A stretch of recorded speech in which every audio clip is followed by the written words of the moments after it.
everyone, this is Kat over here at Confessions of the Perfect Mom. Thank you so much for popping by. I am so excited to talk to you guys today about our brown sugar balsamic vinegar pork.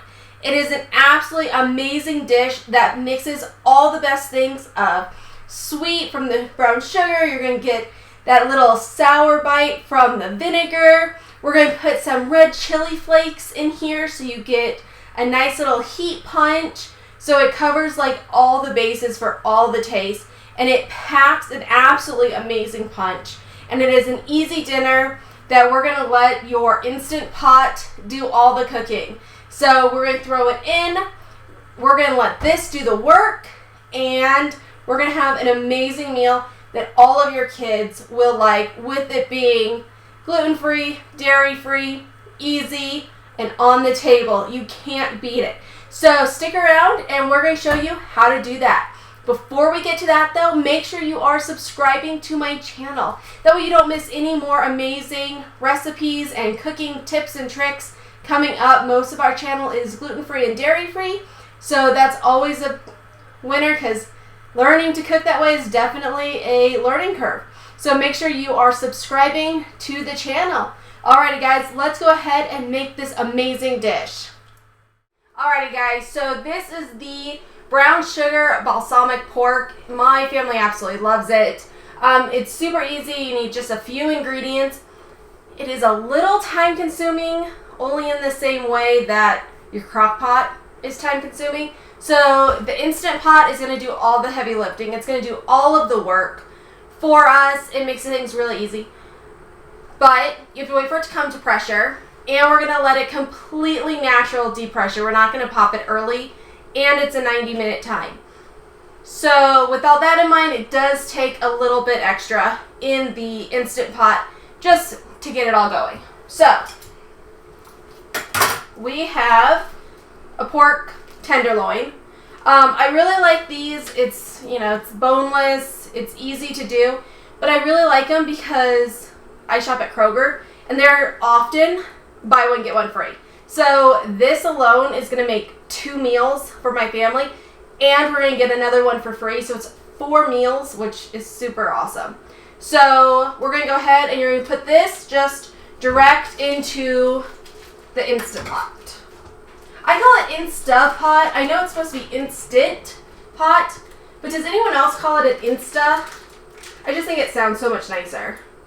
Sorry, my scissors have decided they're not going to cut anymore. Okay, there we go.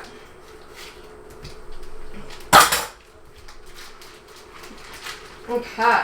What I like specifically about these is they actually come with 2 tenderloins, which is really nice.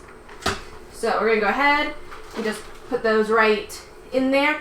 Mine are still a little frozen because I just pulled them out of the freezer. But luckily, your Instant Pot will take care of that too. So you can put it in like that. It's totally fine. Alrighty, so with the pork in here, we're going to go ahead and make the sauce. Now, if you really want to make this super easy and you're really in a time crunch, you can literally dump just all the ingredients right into here.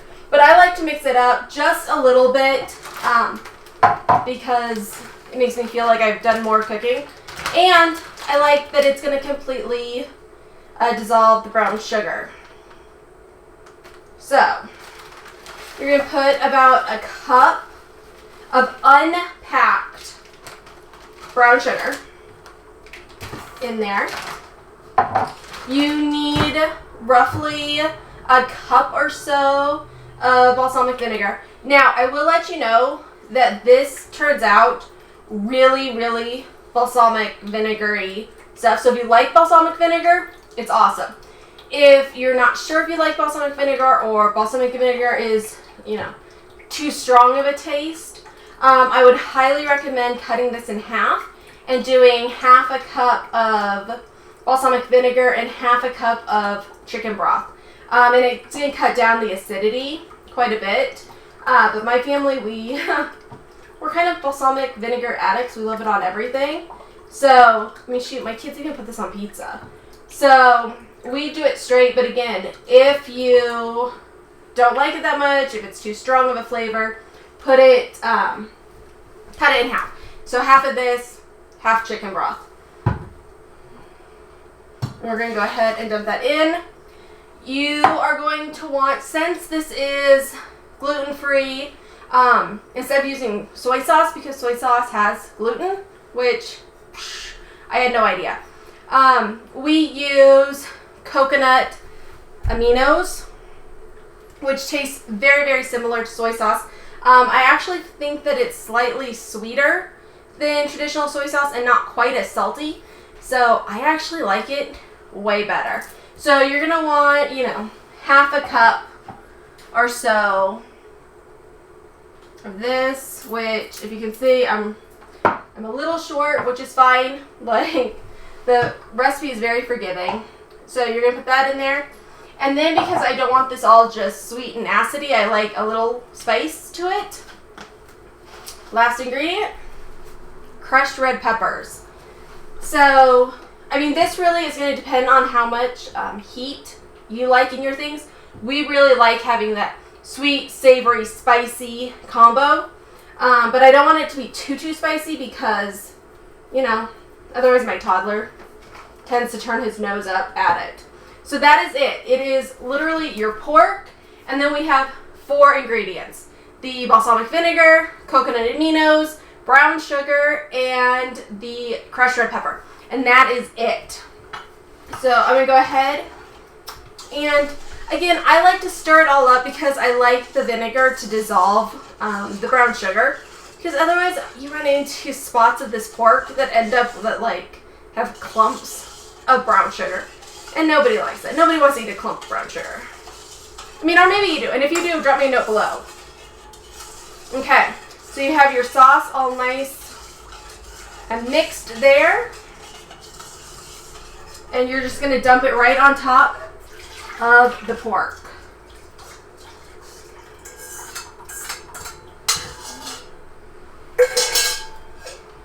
Go ahead, put your lid on. Now, something very important, make sure that you have put the valve on seal. I can't tell you how many times I forget to put it on the seal, and it's like venting as it's trying to come to pressure. It never works. Okay, so then I push manual. I want 90 minutes on high pressure. So we're going to let this do its thing and cook this, and I will be back as soon as it has completely depressured. Like I said, you want to make sure that this completely natural depresses. It will make a huge difference in how your pork turns out. So, alrighty, we'll be right back. Alrighty guys, so we let the Instant Pot, I keep getting yelled at for it, but one day I'll call it by the right name. We let our Instant Pot completely depressure naturally on its own. You can see it took mine 37 minutes to do so. I think it took longer to come to pressure and go down on pressure because it was still kind of frozen. So it often takes a little bit longer if you do that. So, okay. Does anyone else like really love that sound that it makes like as you pop it up? So, in here you have your 2 whole tenderloins, and all you're going to do, it's like totally just falling apart as is. We are just going to shred this. So, now you can like be, you know, the awesome mom that totally like shreds this completely. But, let's be honest, who has time for that? So I kind of chunk it more. I love that it just like falls completely apart. So I just like kind of chunk it. You can see like I'm not like going too crazy with the shredding of it. And now, as I mentioned in the beginning of this video, it comes with 2 tenderloins in that bag. So I shred one of them for dinner tonight, and then I will save the other one for dinner for tomorrow night. We actually often use this meat for tacos. If you've watched our channel long enough, we're slightly obsessed with tacos in our house, and we put absolutely everything in a tortilla. So we will use that for dinner for tomorrow night. And so you only have to cook once. It heats up absolutely beautifully.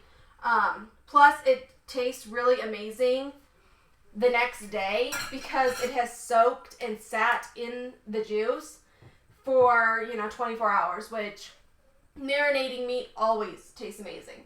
Okay, so you've shredded it all up. I do put a little of the sauce on top.